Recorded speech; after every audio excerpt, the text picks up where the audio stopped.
आठवीं कक्षा। Good morning प्यारे बच्चों। हम भारत एक खोज पुस्तक पढ़ रहे हैं, उसका 5वां पाठ। इसमें प्रत्येक पाठ बहुत बड़े बड़े दिए गए हैं, तो आज हम 5वें पाठ का पेज नंबर 83 से पढ़ेंगे।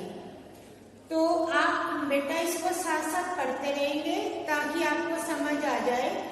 आप साथ साथ पढ़ोगे तो आपको बिल्कुल दिक्कत नहीं होगी।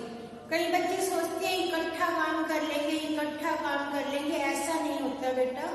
साथ साथ काम करने से काम हल्का हो जाता है और अच्छा भी लगता है। जब काम ज्यादा हो जाए तो हमें बोझ महसूस होता है वो काम। तो आज पेज नंबर 83 अपनी बुक खोलेंगे। पेज नंबर 83 का हम यात्रिक उन्नति, रचनात्मक शक्ति, एशिया यूरोप के बीच का अंतर वो पढ़ रहे थे। वो भाग भी लंबा था तो मैंने थोड़ा ही पढ़ाया था।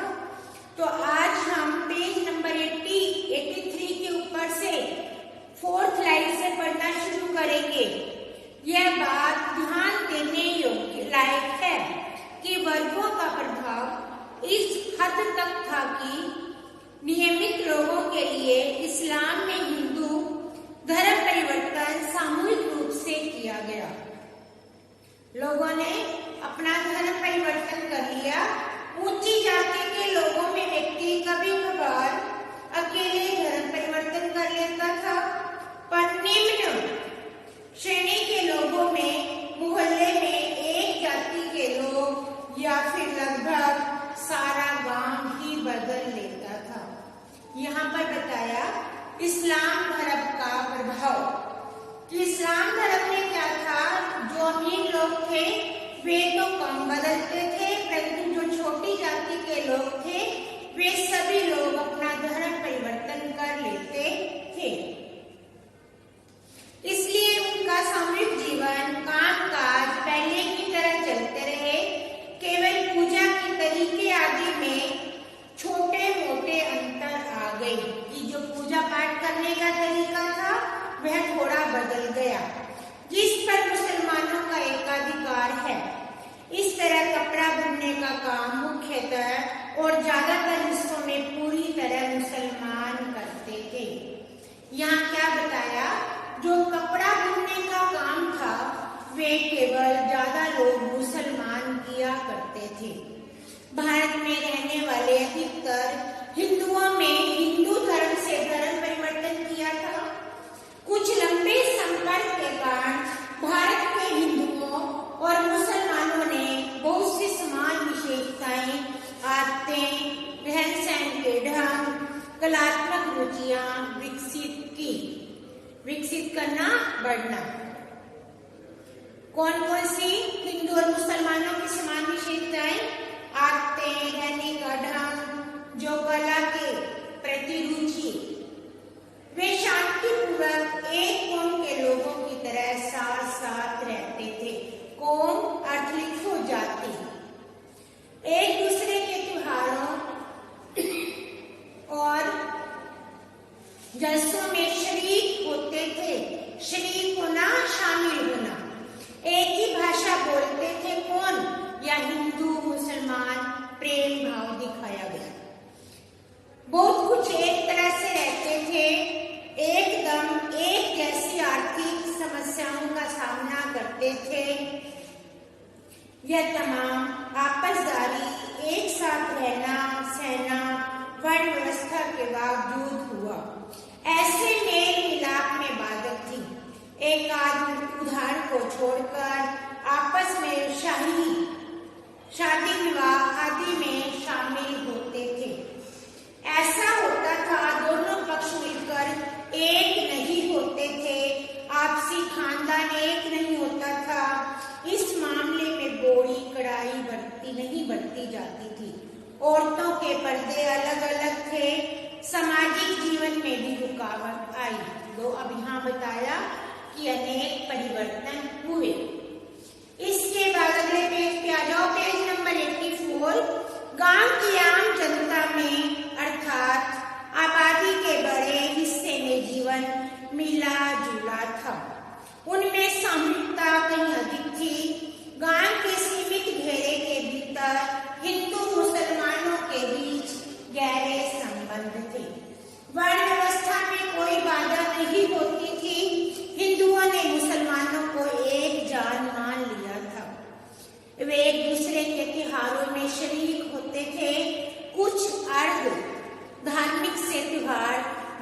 के बीच समान मनाए जाते थे।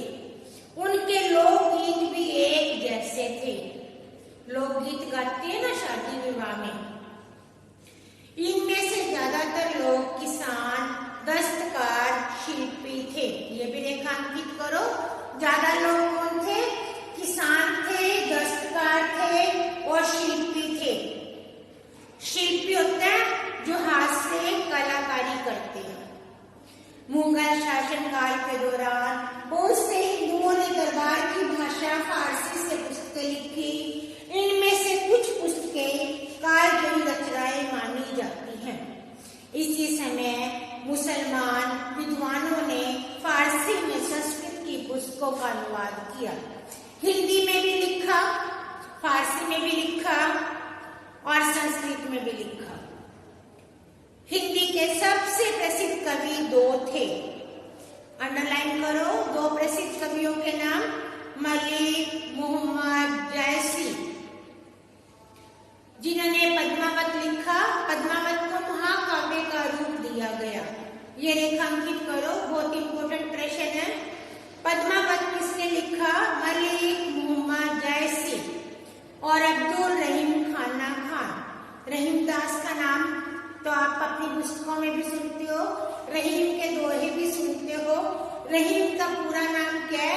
अब्दुल रहीम खान खाना।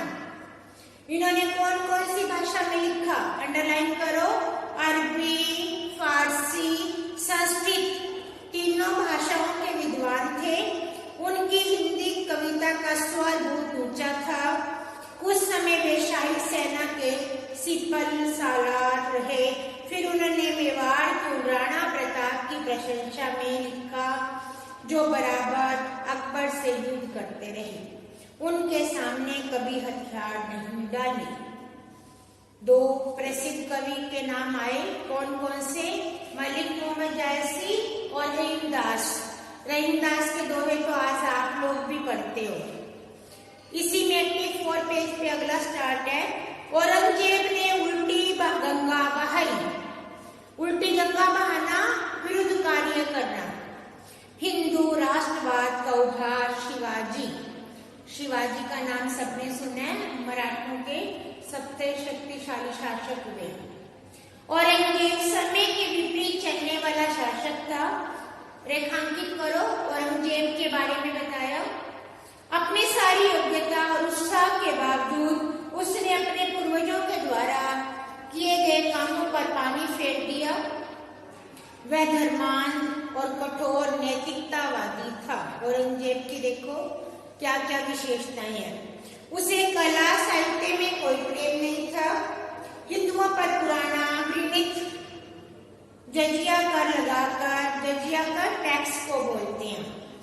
उनके प्रेम से मंदिरों को तोड़वाकर उसने अपनी प्रजा के बहुत हिस्से को नाराज कर दिया। उसने उस अभिमानी राजपूतों को भी नाराज कर दिया जो मुगल साम्राज्य के अवलंब और स्तंभ थे। अवलंब सहारा और स्तंभ पिल्लर को बोलते हैं। उत्तर में सिख उठ खड़े हुए थे। हिंदू मुसलमान विचारों का किसी हद पर समन्वय करने वाले शांति प्रिय समुदाय के प्रतिनिधि थे, जो दमन और अत्याचार के विरुद्ध एक सैनिक बिरादरी के रूप में संगठित हो गए। भारत के पश्चिमी समुद्र तट पर उसने प्राचीन राष्ट्रकूटों के वंशज लड़ाकू मराठों को क्रुद्ध कर दिया। ठीक ऐसे समय एक अद्भुत सेनानायक खड़ा हुआ था। औरंगजेब के बारे में क्या था कि धर्म से अंधा था वो, कठोर उसकी नीतियां थी, साहित्य से कोई प्रेम नहीं था, हिंदुओं से वह घृणा करता था, उनके मंदिरों को तोड़वा दिया। मुगल साम्राज्य के दूर दूर तक फैले क्षेत्रों में उत्तेजना फैल गई और पुनर्जागरणवादी विचार अपनाने लगे। जिसमें धर्म और राष्ट्रवाद का मेल था, वह आधुनिक युग जैसा धर्मनिरपेक्ष ढंग का राष्ट्रवाद नहीं था। न ही उसकी व्याप्ति पूरे भारत में थी। इसकी औरंगजेब की धर्म और राष्ट्रीयता के मेल ने दोनों संबद्धता हासिल की, लेकिन उसकी कमजोरी मेल में पैदा हो गई। वह केवल खास किस्म की और आंशिक राष्ट्रीयता थी, जिसमें धर्म के क्षेत्र से बाहर पड़ने वाले तमाम भारतीय तत्वों का समावेश नहीं था। हिंदू राष्ट्रवाद उस व्यापक राष्ट्रीयतावाद के मार्ग में बाधा थी जो धर्म और जाति के भेदभाव से ऊपर उठ जाती है। विशेषकर मराठों की अवधारणा व्यापक थी, अवधारणा सोच व्यापक ज्यादा। जैसे जैसे उनकी शक्ति बढ़ी, उनके साथ इस अवधारणा का भी विकास हुआ। 1784 ईस्वी में वॉरेन हेस्टिंग्स ने लिखा था, हिंदुस्तान और दक्षिण के तमाम लोगों में से केवल मराठों के मन में राष्ट्र प्रेम की भावना है। बच्चों, यहाँ मराठों के बारे में बताया कि राष्ट्र प्रेम की भावना केवल मराठों के अंदर है, जिसकी गहरी छाप राष्ट्र के हर व्यक्ति के मन पर है। मराठे अपनी राजनीतिक और सैनिक व्यवस्था और आदतों में उदार थे। उनके भीतर लोकतांत्रिक भावना थी, लोकतांत्रिक लोगों के लिए। इससे उन्हें शक्ति मिलती थी। शिवाजी औरंगजेब से लड़ा, जुलूम पर उसने मुसलमानों को खुलकर नौकरियां दी। मुगल साम्राज्य के खंडित होने का महत्वपूर्ण कारण आर्थिक ढांचे का चरमराना था, अर्थात बिगड़ जाना था। किसान बार बार विद्रोह करते थे। कुछ आंदोलन बड़े पैमाने पर हुए। 1669 में के बाद 69 जाट किसान जो राजधानी से बहुत दूर नहीं थे, राजधानी दिल्ली, बार बार दिल्ली सरकार के खिलाफ खड़े होते रहे। गरीब लोगों का एक अन्य विद्रोही सतनामियों का था। तो प्यारे बच्चों, आज हम पेज नंबर 85 तक ही पढ़ेंगे।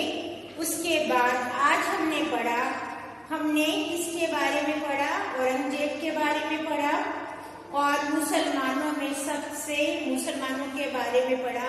इस्लाम धर्म के बारे में पढ़ा कि अमीर लोग इस्लाम धर्म परिवर्तन कर लेते थे, कम करते थे, और गरीब लोग एक के साथ एक पूरा गांव इस्लाम धर्म में परिवर्तन हो जाता था। इसी के साथ हमने दो महान कवियों के बारे में पढ़ा। दो महान कवि मोहम्मद जैसी और रहीमदास जी के बारे में पढ़ा। औरंगजेब की कूटनीति के बारे में पढ़ा, शिवाजी के बारे में पढ़ा और अंत में दिल्ली के बारे में बता रहे हैं कि दिल्ली से वे दूर नहीं थे। तो प्यारे बच्चों, इसे भी पढ़ते रहना, ध्यानपूर्वक पढ़ना। यही कहूंगी, अपना कार्य समय पर करना, समय कभी बर्बाद मत करना। धन्यवाद।